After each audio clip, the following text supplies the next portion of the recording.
खुशी की बात है ना, आजमगढ़ नंबर 1 पे आ रहा है, नंबर 2 पे आ रहा है, तो आपको खुश होना चाहिए आजमगढ़ का होने के नाते। क्या दिक्कत है? IGRS पर जो नंबरिंग का खेल चल रहा है, 75 जिलों में नंबर 1 आने का खेल, आजमगढ़ भी इस अंधे दौड़ में शामिल है और लोगों को न्याय नहीं मिल रहा है और लोग इसी तरह पीड़ित हो करके बाबा साहेब की इस प्रतिमा के नीचे बैठे हैं। सरकार स्कीमें तो लॉन्च करती है बहुत बढ़िया तरीके से, लेकिन वो सिस्टम का शिकार हो जाती हैं। जनता की भलाई के लिए सारी योजनाएं बनाई गई थी, लेकिन खटाई में पड़ गई और जिसके कारण आज आप लोग यहाँ पे बैठे। कितना तो जो चीज़ें हमारे देश में हमारी सुविधा के लिए बनाई गई थी, वो सारी चीज़ें अब हमारे शोषण का जरिया बन चुकी हैं। हमारे ही ऊपर अब उल्टी कार्रवाई हो रही है, फर्जी निस्तारण हो रहा है। फर्जी निस्तारण 100% फर्जी निस्तारण। आप लोग दोबारा अधिकारियों से पूछते नहीं है कि ये क्या हो रहा है? 4 साल से 5 साल से हाई कोर्ट का निर्देश लेके यहाँ लोग बैठे हैं, आ रहे हैं कि हमारा हाई कोर्ट से आदेश है। उसके बाद थाने पे सौदेबाजी हो रही है। आखिर में लेखपाल चोरी में क्यों पाया गया? तो इस प्रकार अगर एक लेखपाल की कहानी है, मैं कहता हूं कि कल आप जिस लेखपाल के बारे में मैं बता रहा हूं, आप उसकी समीक्षा दिखा दीजिए। मैं कह रहा हूं कल उनको भी निलंबन कर देंगे ये। और आजमगढ़ जिले को जो सीएम डैक्स बोर्ड पे कभी नंबर 1 दिखाया जा रहा है, कभी नंबर 2 दिखाया जा रहा है, कभी 4 नंबर पूरे प्रदेश में दिखाया जा रहा है, उसी को चुनौती देने के लिए हम लोग बैठे हैं।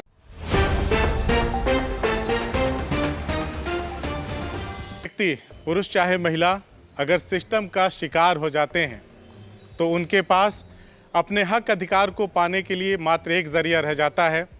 वो संविधान में प्रदत्त अपने अधिकारों के माध्यम से अपनी लड़ाई लड़ने की कोशिश करता है।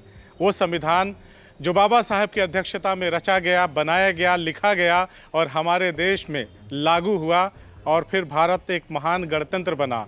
लेकिन आज उसी संविधान निर्माता के मूर्ति के नीचे कुछ लोग बैठे हैं और इनकी व्यथा ऐसी है, ना किसी से कहा जा रहा है, ना ही कुछ सुना जा रहा है, ना ही कुछ समझ में आ रहा है।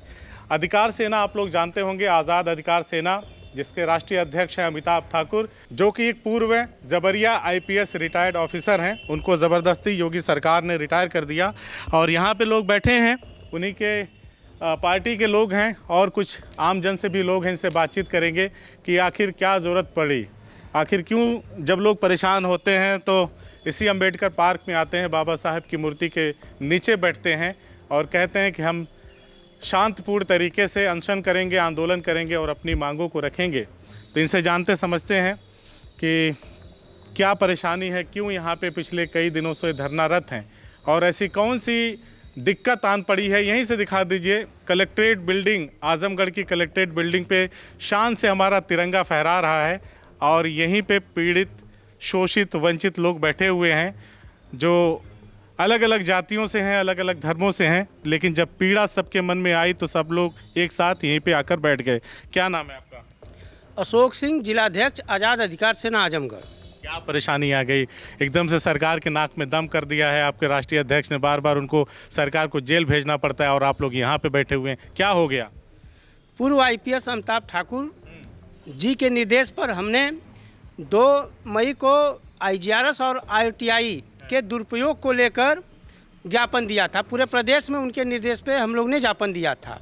उसी को लेकर हम लोग धरने पर बैठे हैं और आजमगढ़ ज़िले को जो सीएम डैक्स बोर्ड पे कभी नंबर 1 दिखाया जा रहा है, कभी नंबर 2 दिखाया जा रहा है, कभी 4 नंबर पूरे प्रदेश में दिखाया जा रहा है, उसी को चुनौती देने के लिए हम लोग बैठे हैं। खुशी की बात है ना, आजमगढ़ नंबर 1 पे आ रहा है, नंबर 2 पे आ रहा है, तो आपको खुश होना चाहिए आजमगढ़ का होने के नाते। क्या दिक्कत हो रही है? इसमें सच्चाई शून्य है। जब माननीय उप मुख्यमंत्री जी ग्राम चौपाल लगाने आते हैं तो हमारे पार्टी के जिला उपाध्यक्ष को 8 बजे सुबह नज़र बंद कर दिया जाता है, सिधारी थाना द्वारा उठा लिया जाता है। मैं जाके वहाँ प्रार्थना पत्र देता हूँ कि महोदय ये हमारा प्रार्थना पत्र ले लीजिए, वो नहीं लिया जाता है। प्रार्थना पत्र किसी अन्य के माध्यम से हम भिजवाते हैं, उस पर भी फर्जी निस्तारण कर दिया जाता है। फर्जी निस्तारण हो रहा है? फर्जी निस्तारण 100% फर्जी निस्तारण। तो आप लोग दोबारा अधिकारियों से पूछते नहीं है कि ये क्या हो रहा है? 4 साल से 5 साल से हाई कोर्ट का निर्देश लेके यहाँ लोग बैठे हैं, आ रहे हैं कि हमारा हाई कोर्ट से आदेश है। उसके बाद थाने पे सौदेबाजी हो रही है। कौन है जिसके पास 4 साल का ऑर्डर है? ये महेंद्र सिंह हैं, उनकी पत्नी आ रही हैं और धरने में लगातार। महेंद्र सिंह का है। पत्नी उनकी कहाँ है? अच्छा, क्या हुआ बहन जी? थोड़ा इधर आ जाइए, आप आगे आइए। क्या दिक्कत हो गई है? आगे थोड़ा सा आ जाइए। मैं बिजभानपुर की रहने वाली हूँ आगे आइए ना थोड़ा। और मेरे पति को, मेरे हस्बैंड को हमारी ही भूमि हमको नहीं मिल रही है बाप दादा की। तो कोर्ट ने ऑर्डर कर दिया है? ऑर्डर कर दिया है। कितना साल हो गया? समय कितना हो गया? 3 साल से मैं अपने ज़मीन के लिए विवाद में फंसी हूँ और प्रधान के जरिए हमारे ऑर्डर हुए कब तक का? कितना समय बीत गया? 1 साल से 1 साल पहले ऑर्डर हुआ है, तो अभी तक आप काबिज नहीं? वेदी भी हो गया है, रंग वेदी भी हो गया है, सारा पार्ट अलग कर दिया गया। अच्छा। लेकिन हमारे गांव के प्रधान और हमारे जेठ लोग वो लोग ले करके, मतलब वो लोग गुंडा टाइप के बन हमको हमारी ज़मीन नहीं दे रहे हैं। कह रहे हैं कि बीच में बो, मानवता बस बीच में बो, नहीं तो जान मार दी जाएगी। हाँ, तो जमीन आपको देने के लिए कोर्ट एग्री हो गई, कोर्ट ने मान लिया, आदेश दे दिया, लेकिन यहाँ पे नहीं मिल रहा है। तो IGRS पे कोई शिकायत उकायत आपने भी किया था? हाँ, कई बार किया था। उसमें क्या निष्कर्ष दिखाते हैं? वो लोग फर्जी रिपोर्ट लगाए हैं। क्या लिखते क्या है उसमें? उस पे क्या, किस चीज़ का लगाए हैं? भूमि विवाद। भूमि विवाद तो था ही वो। हाँ, आपसी विवाद। हाँ, तो वो तो कोर्ट ने आदेश दे दिया ना। उसको बाद भी बना रहे हैं आपसी उसके बाद विवाद। भी बना रहे हैं कि आपसी विवाद है। आपसी विवाद तब भी बता रहे हैं। समझौता कर लो, बीच में जोत लो। प्रधान हमारे गांव के अजय प्रधान है, वो बोलते हैं कि समझौता से ले लो। IGRS की क्या समस्या? अभी वैसे ही है जैसे पहले थी?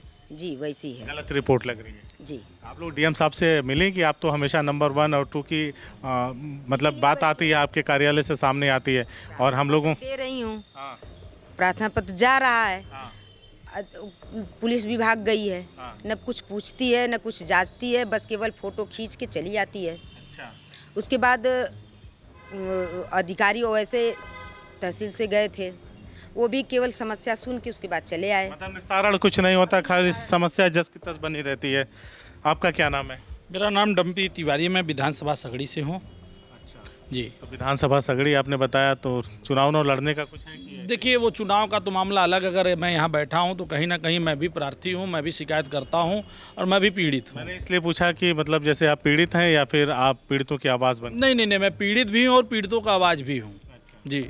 क्या समस्या थी? देखिए, समस्या IGRS को ही लेकर है, समस्या RTI को लेकर है। और देखिए, अभी समस्या का निदान कल ही देखने को मिला कि जिस समस्या को लेकर हम यहाँ पर कह रहे थे कि जो ज़मीनी स्तर पर लेखपाल रिपोर्टिंग नहीं करते, राजस्व विभाग अपने अधिकारियों, उच्च अधिकारियों को बताता नहीं है कि मामला क्या है। छोटी छोटी बातों को बड़ी रंजिश करके यहाँ पर हत्याएं होती हैं। तमाम आए दिन देखने को सोशल मीडिया पे मिलता है। अभी कल की मैं घटना बता रहा हूँ कि गढ़ई की मापीकरण होती है, होने के बाद कहीं 15C लगाया जाता है, और जो भूमाफिया कब्जे पे सरकारी ज़मीन पर कब्जा करके बैठा हुआ है, कल जब नए कानूनगो जाते हैं वहाँ पर देखते हैं, कानूनगो बोलते हैं कि हाँ, लेखपाल की लापरवाही से भूमाफियाओं पर अभी किसी प्रकार की कानूनी कार्रवाई नहीं हुई। उनका ऑडियो मेरे पास है। हाँ, तो करे ना, जो DM साहब पर डे निस्तारण करते हैं निष्पक्षतापूर्वक और बोलते हैं कि हम कानूनी कार्रवाई करेंगे, निलंबन करेंगे, तो निलंबन की प्रक्रिया होनी चाहिए।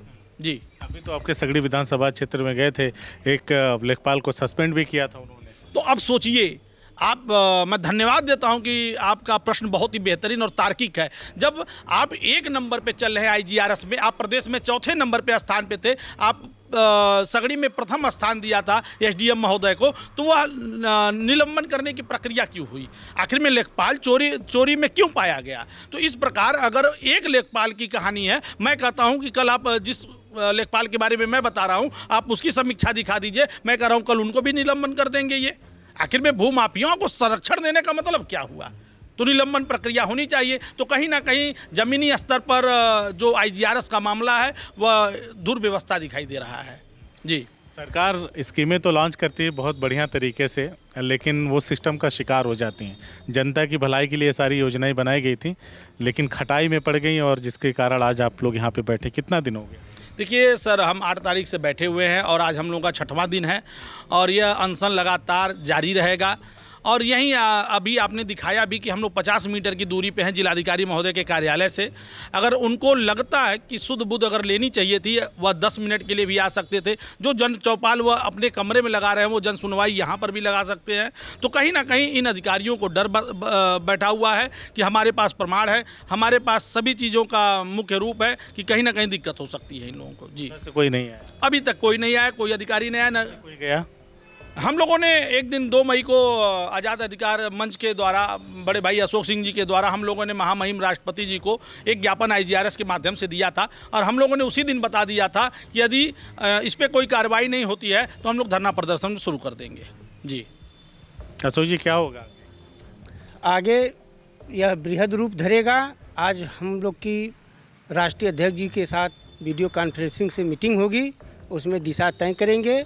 और मैं एक बात यह कहना चाह रहा हूँ कि विभिन्न राज्य सरकारों द्वारा मुख्यमंत्री पोर्टल, IGRS के माध्यम से आम नागरिक को सशक्त और मजबूत बनाने के लिए यह पोर्टल लागू किया गया था, और उसका सीधे सीधे दुरुपयोग हो रहा है। और जब से मुख्यमंत्री जी ने कह दिया जो फर्जी आख्या देगा, फर्जी निस्तारण करेगा, उसके खिलाफ FIR दर्ज किया जाएगा, तब से मैं पुलिस कप्तान साहब के यहाँ जो भी प्रार्थना पत्र जा रहा है, आप उसकी अगर कापी चाहेंगे कि उस पर क्या हुआ है तो आपको RTI मांगना होगा। और एक गरीब आदमी जो अनपढ़ है, गंवार है, कमज़ोर है, वो जा रहा है, प्रार्थना पत्र दे रहा है, उसकी रिपोर्ट मांग रहा है, तो उसको RTI के तहत देना, RTI के तहत मिलेगी। और RTI की स्थिति है कि आदेश के बाद, मुख्यमंत्री के आदेश के बाद कोई कार्रवाई हुई? कोई कार्रवाई जनपद में कोई कार्रवाई नहीं हो रही है। हम लोग प्रमाण लेके बैठे हैं, यहाँ साक्ष्य लेके बैठे हैं। अगर कोई अधिकारी आ जा रहा है यहाँ पे, DM साहब आए, SP साहब आए, मैं राजस्व विभाग, स्वास्थ्य विभाग, शिक्षा विभाग और पुलिस विभाग का पूरा चिट्ठा लेके बैठा हूँ, साक्ष्य लेके बैठा हूँ। जिस दिन आ गए, जन चौपाल लगा दिए, उस दिन उन लोग के ऊपर FIR दर्ज होना निश्चित है। प्रशासन नंबरिंग के खेल में उलझा हुआ है IGRS को लेके, आपके पास क्या आंकड़ा है, कितने इस तरह के मामले आए हैं सामने? प्रत्येक तहसीलों से आजमगढ़ तो छोड़िए, उत्तर प्रदेश के अन्य जनपदों से भी हमारे संपर्क में लोग हैं कि भैया हमारा फर्जी निस्तारण किया जा रहा है। अभी एक नवी जी हैं, वो बराबर ट्वीट कर रहे हैं, और रामपुर के हैं। उन्होंने हमको फ़ोन करके, जनपद रामपुर के हैं, फ़ोन करके कहा कि हमारे पे टोटल फर्जी रिपोर्टिंग की जा रही है और मेरे ऊपर ही FIR झूठा दर्ज किया जा रहा है। ऐसे लोगों से आप लोग मिलजुल रहे हैं, उनसे रिकॉर्ड ले रहे हैं? एकदम रिकॉर्ड ले रहे हैं। बस्ती जिला से लेके और रामपुर जिले तक मैं फ़ोन के द्वारा ही संपर्क हो रहा है हमारा। राष्ट्रीय अध्यक्ष का क्या कहना है इस मामले में? आज मीटिंग हो रही है, राष्ट्रीय अध्यक्ष जी के निर्देश पर ही पूरे देश में RTI और IGRS के दुरुपयोग पर ज्ञापन दिया गया था। उसी को लेकर हम लोग निष्पक्षता को लेकर यहाँ पे धरने पे बैठे हैं।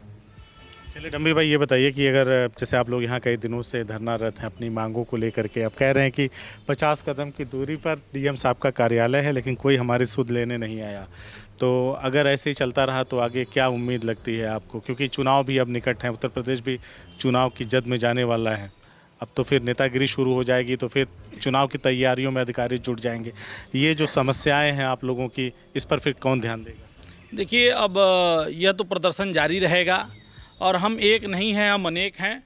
अभी आए दिन लगातार लोग आते जाते रहते हैं। अगर कार्रवाई नहीं होती है, धरना प्रदर्शन चलता रहेगा, और यह धरना प्रदर्शन उग्र होगा। आज यह मंडल में हो रहा है, फिर यह मैं दावा करता हूँ, यह माननीय आदित्यनाथ योगी जी के गृह काल में कमंडल, जहाँ पर गोरखपुर कहा जाता है, वहाँ पे भी यह धरना चालू होगा। और हम लोग इसको लेकर लखनऊ जाकर मुख्यमंत्री आवास का घेराव भी करने को तैयार हैं। तो इस धरने को हल्के में न लें।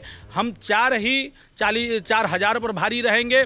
यहाँ पर बैठी माताएं और बहनें हमेशा इस धरने पर लगातार नियमित रूप से अपनी शिकायत को लेकर, ना कि हमारी समर्थन में, अपनी शिकायत को लेकर सिर्फ इस आस में बैठी हैं कि जिलाधिकारी महोदय आएंगे। अगर जिलाधिकारी महोदय 2 बात कह दे कि हाँ तुम गलत हो और ये सही हैं, तब भी हम यहाँ से उठकर चले जाएंगे। तो इतना भी कहने के लिए वो नहीं है। तो कहीं ना कहीं इस धरने प्रदर्शन को उग्र रूप लेने के लिए, और जैसा कि बड़े भाई अशोक सिंह जी ने बताया कि आज मीटिंग होगी, मीटिंग के बाद हो सकता है हम लोग कार्यक्रम स्थल बदलें, और इस धरने प्रदर्शन में और हमें आगे क्या करना उसकी रणनीति हम तैयार कर रहे हैं।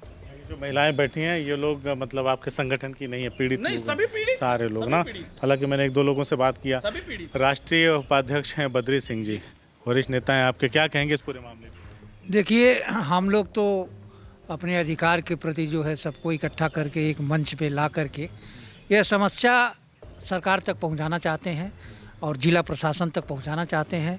इसीलिए हम लोग देखिए 8 तारीख से धरने पे बैठे हैं, लेकिन 6 दिन हो गया, आज 6ठा दिन है हम लोगों का। और अफसोस की बात है कि 50 मीटर की दूरी पर कलेक्ट्रेट के सामने हम लोग बैठे हैं, लेकिन डीएम साहब तक शायद हमारी आवाज़ नहीं पहुंच रही है। क्या कारण है ये डीएम साहब भी बताएंगे।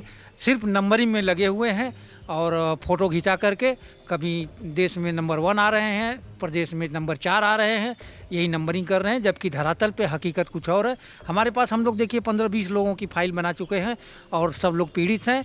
ये आकर के फ़ाइल को लें और इसकी समस्या को समाधान करें, यही हम लोग चाहते हैं। मतलब आप लोगों के कहने के हिसाब से तुम्हारी फाइलों में गांव का मौसम गुलाबी है, मगर ये दावा झूठा है और ये चेहरा किताबी है।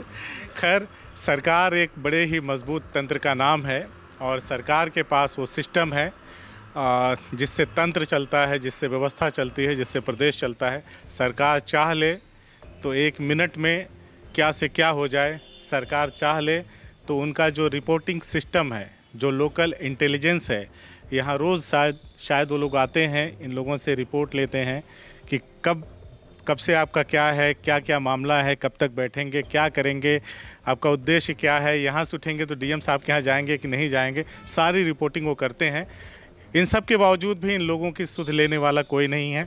आज़ाद अधिकार सेना ने एक मैं तो कहूँगा मिशन शुरू किया है और मिशन ये शुरू किया है कि आईजीआरएस पर जो नंबरिंग का खेल चल रहा है, 75 जिलों में नंबर 1 आने का खेल, आजमगढ़ भी इस अंधे दौड़ में शामिल है और लोगों को न्याय नहीं मिल रहा है और लोग इसी तरह पीड़ित हो करके बाबा साहेब की इस प्रतिमा के नीचे बैठे हैं, अपने अधिकार की आवाज़ उठा रहे हैं, अपने अधिकार को पाने के लिए आवाज़ उठा रहे हैं। अशोक सिंह बता रहे हैं धमकी मिल रही, किसको धमकी मिल रही? मेरे पास साक्ष्य भी है, वीडियो भी है।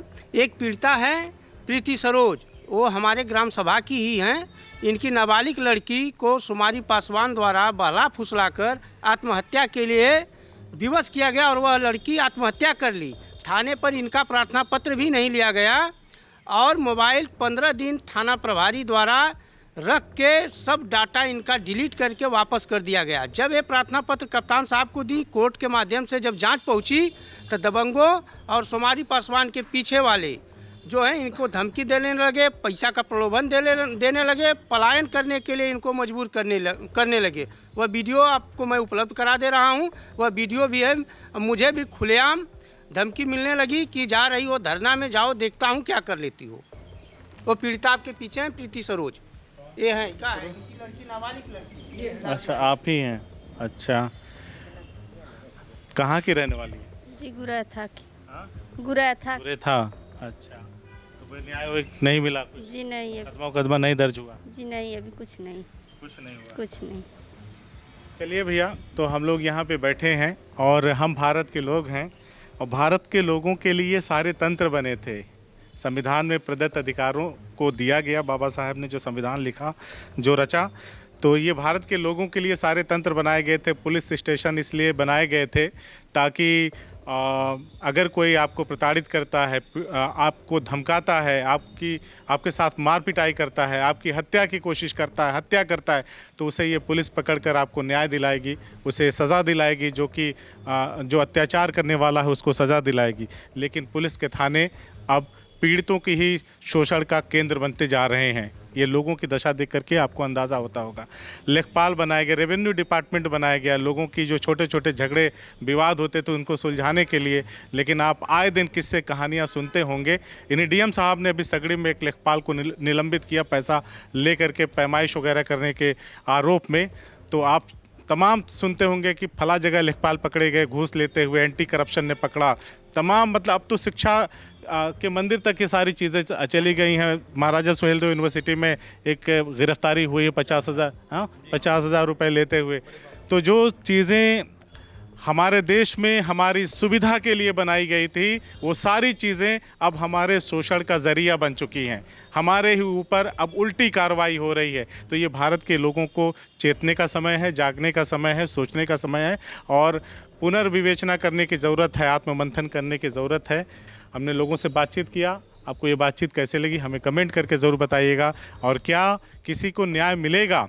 अब तो ये सबसे बड़ा प्रश्न यही है कि क्या किसी को न्याय मिलेगा? इस पर आपका क्या सोचना है हमें ज़रूर बताइएगा। धन्यवाद। CIB इंडिया न्यूज़ की सभी खबरों को देखने के लिए लाल रंग की बटन को दबाकर चैनल को सब्सक्राइब जरूर करें, घंटी जरूर दबाएं ताकि हमारी सभी खबरों के नोटिफिकेशन